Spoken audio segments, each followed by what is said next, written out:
exhausted. I'm sorry. What did you say? Please, Lord Saurnimort, can we take a short break? It's Saurnimort! Wait, Oh, very well.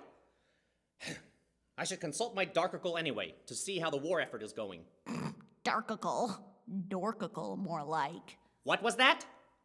Nothing, Lord Saurnimort. Oh, never mind. If you'd like, I can start pronouncing your name incorrectly, like every other cretin of Musalasia. Would that make you happy, oh mighty slayer of dolphins? I never slayed any dolphins. They were porpoises. And no, that would not make me happy. Gah, you're so infuriating. Just sit down and take your rest already.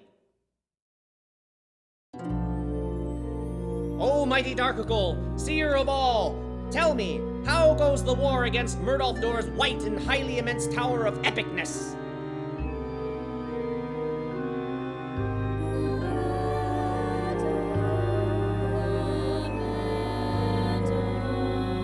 No, let's not have all of that nonsense again. Just show me.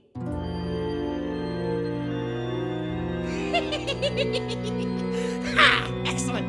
That old fool Murder Snore has no idea that the war is just a decoy. By the time he realizes his folly, it will be too late, and we will have returned to my terrible tower of torture and torment. I hope you don't terribly mind my asking, but what exactly are you planning to do with me once you get me back to your trivial teepee of tickling and tortoises? It's the terrible tower of torture and torment. Yeah, that place. Knew it was something like that. Anyway, back to the question. What do you need me for? Well, I am in the midst of preparing my latest nefarious scheme. A scheme which will enable me to rid all of Musalasia of this pesky singeritis once and for all. What do you mean, singeritis? What do you mean? What do I mean? Singeritis. This cursed blight that forces everyone on this wretched plane, even me, to spontaneously burst into song and dance. Wait, you mean that isn't normal? Not where I come from, no. Back on my home plane of Cammerhog, no one bursts into spontaneous song and dance, except for the occasional thespian, but they're all weirdos anyway. That sounds nice, actually. What? Not everyone here likes bursting into song and dance, you know? I actually find it kind of annoying. But I never realized it wasn't normal. It's just how it's always been here, since long before I was born. Huh. Well, anyway, when I am done, singeritis shall be forever disposed of. Quite some mighty ambitions there, my lord. Oh, you have no idea. You know, back on my home plane, I was a bit of a nobody. No one took me seriously. I was more of a joke than anything else. But even so, I always knew that one day I would become something great. And then I found myself cast here upon Musalasia. Even though I found myself afflicted with this wretched singeritis, I also had inherited the ability to perform magic. Finally, I had the power to do the things my mind had always imagined. I could make myself into anyone I wanted. When I was a wee lad, a little Saurnimort, I didn't want to be another paper-pushing boy. I wanted something bigger for my future, don't you see? I wanted them to talk about me non-stop on TV. I could have been a soldier or a sailor, brave and true. A doctor or a lawyer or a janitor in a zoo. I could have been an office jockey, wouldn't that be sad? But those were not my childhood dreams. I wanted to be bad.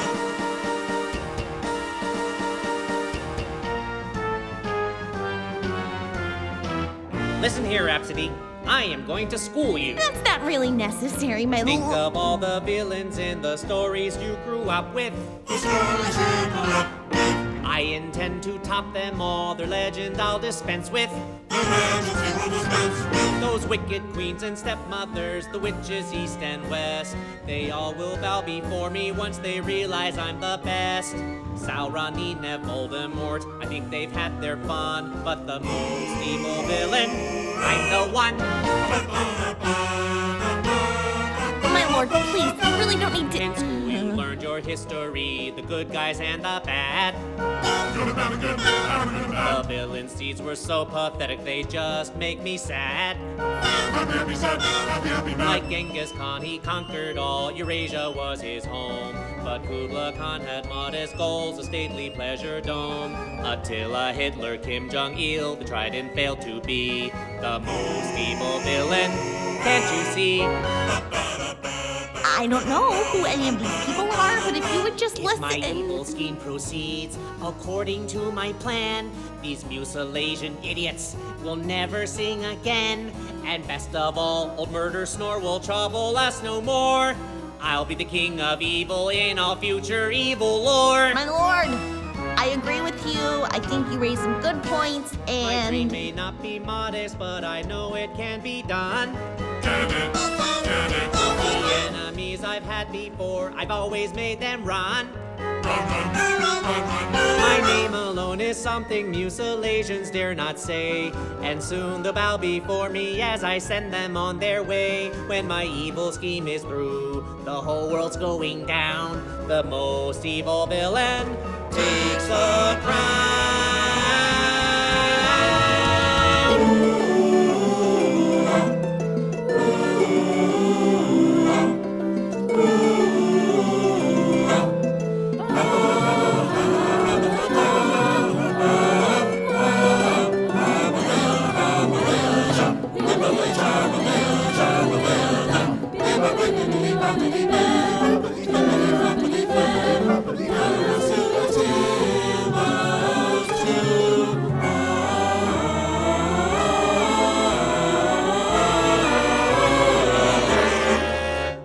By my black and hairy soul, it worked!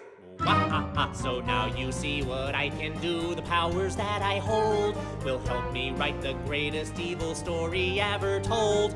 This great big world will tremble, and my word will then be law. And then I'll have more reasons to sing. Wait, what? I like the way you think, my lord. Oh, really? Yes, I do. I've got my wicked side, you know. I could have kidnapped you. I like that spirit, Absidy. We're quite a lot alike. A bond has grown between us on this journey down the pike. Absidy, you with me? Never thought I'd ask a girl to join the most evil villain in the world. The most evil villain in the world.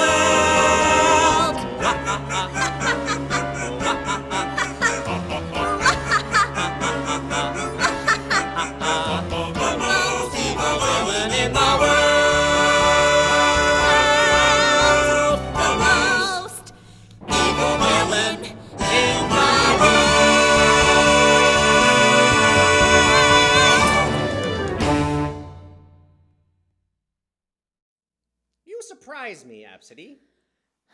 I am full of surprises, my lord. But being a fairy and all, shouldn't you be on the side of good? In my experience, the world is a lot more complicated than just good and evil. Extremes are where all the problems come from, when people take their goodness or their evilness too seriously. So, I think it's better to have a balance, a bit of good and bad in your life. Help me! Oh, God, not again! Somebody help me!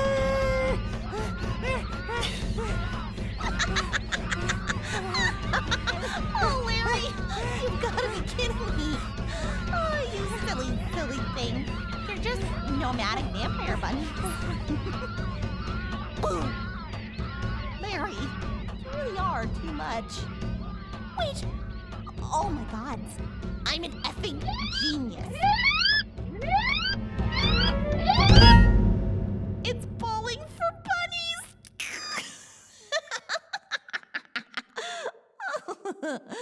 Larfidamagelicore, do you mind telling me what exactly you are doing here? Should you not be commanding my forces at the white and highly immense Tower of Epicness? I was there, my lord, but I had to leave. And why is that? The battle was going better than you could have hoped, my lord. Murdoffdor clearly did not suspect a thing, and I Yes? needed to check on Absidy, my lord, to make sure that you were treating her well. Wait, so let me get this straight. You are telling me that you disobeyed my direct orders and left your post just so that you could check up on the fairy? I'm right here, you know. Yes, my lord. What in the name of the 13 hells has come over you, you mewling, motley-minded minion? It's a silly little thing, really. It's barely even worth mentioning. Please don't think me a brittle thing. It's silly. My reasoning truly is Darth. It's embarrassing.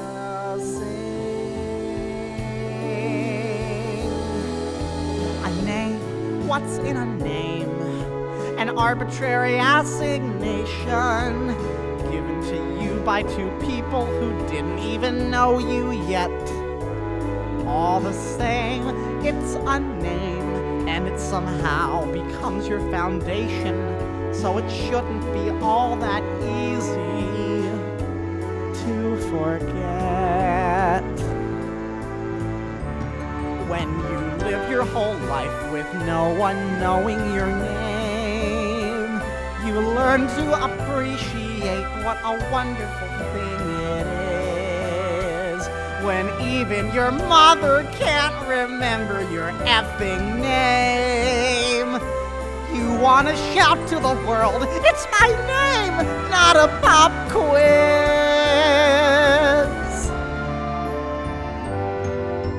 But Absidy, she's different. She helped me find myself. She's even outdone my parents, who forgot me like a house elf. What is it that makes her so affable, puts her above all the rest? It's very quite nearly ineffable, but I will do my best. It's a silly little thing, truly. It kind of fills me with shame.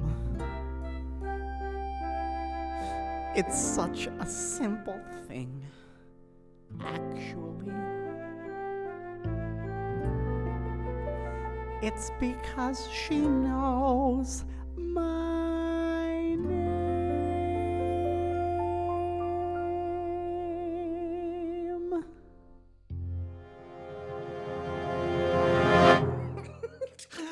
Oh, Latrino! I knew I kept you around for a reason. My lord? I can always count on you to give me a good laugh. Oh, to think of you, a hapless little minion, having a crush on the fairy princess. Oh, that's a hoot. Hey! Oh, Absidy, I didn't mean it like that. No offense to you or anything. Just the idea of Lurfregal having a crush on you and thinking he has a chance is just hysterical. Oh, Lurwyn, I forgive you for abandoning your post just for the sheer entertainment you have brought to me. Oh, anywho, the sun is drawing low in the sky. We should probably set up camp for the night. Lapistan, go forth into the woods and see if you can find some carrots and peas for Absidy. Excuse me? Isn't that what you fairies eat? No. I eat meat. I like to eat meat. I could eat meat all day and all night. Meat is my favorite thing to eat, and I'm not ashamed to say it. Fine, fine. I'm sure that between the two of us, we'll be able to find you some meat to eat. Please. You two couldn't catch a ceramic garden gnome. I'll go get us dinner. Those nomadic vampire bunnies can't be too far off. Larpitude, I have a confession to make. Yes, my lord. It's about Absidy, Lurby. She's making me feel feelings. I'm an evil warlord. I'm not supposed to feel feelings. Well, why don't you work out your feelings in a poem? By my black and hairy soul, you're right. Yeah? Larnavar, I require to dictate her a love poem unto you. Sir, I'm pretty sure that doesn't fall under my job description. Lardiscan, just come on. Just, okay? If I was homeless, you'd be my cardboard box. If I was a dead garden, you'd be my border of pet rocks. Absidy will love this. If I was a madman, you'd be my straight jacket. If I was a vampire, you'd be my casket. Oh, that's romantic. Blood is red and arteries are blue. Really? Crunchy babies make an excellent stew. Babies are not crunchy, they're more My chewy. poetry might be somewhat hard to chew, but liking you, I think that I can do.